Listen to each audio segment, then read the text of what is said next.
کار غیر نکنه غیرت میپینیمه 70 سال اسمیل میگه تو بچه 65 سال بنسه آره 80 سال میسنده میسنده کاری که کنده میشکنده غیرت پشتی کی سال زدن میشکن که گیسو جا چی غیرت پشتی پس دیاری ان نیش کنگیسو کنه نو داربن نیشتم کنگیسو کنه تمامه نورمنان گلم گیر بر مبارشانده من آفرین کار جوری آدمه کار آدم سازنه من اون موقع مردم کارسر شو خنده نیستم اصلا الله همه گشکاری و قدیم گلمانی بیداره شو تمام فاشماش همه رو شستم آفرین الان ماشین ظرفشویی اومد ظرفو که ماشین میشوره، لباسشویی اومد لباسو که ماشین میشوره، قالی رو که میدن قالیشویی، بچه رو که میدن مهد کودک.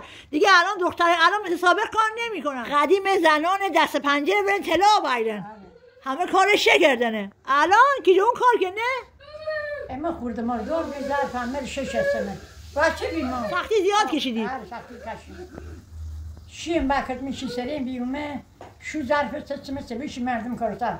آفرین تهنه دور، غیرت دور.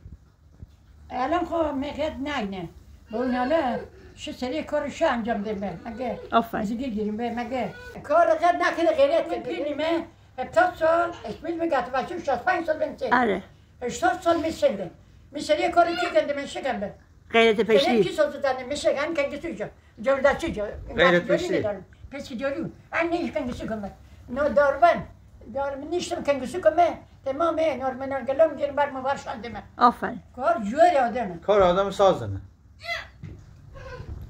من اون موقع مردم کارسر شو خنده نیستم اصلا الله همه گشکاری و قدیم گلمانی بیداره شو تمام فاشماش همه رو شستم آفرین الان ماشین ظرفشویی اومد ظرفو که ماشین میشوره، لباسشویی اومد لباسو که ماشین میشوره، قالی رو که میدن قالیشویی، بچه رو که میدن مهد کودک. دیگه الان دختر الان مثل سابق کار نمیکنن. قدیم زنان دست پنجره برن طلا بایرن، همه کار شکردنه. الان که اون کار که نه اما خورده مردور به ظرف همه رو شستم بچه بیما سختی زیاد کشیدید. سختی کشیدید شیم بکت میشی سرین بیومه شو ظرف سسمه سبیشی مردم کارسر.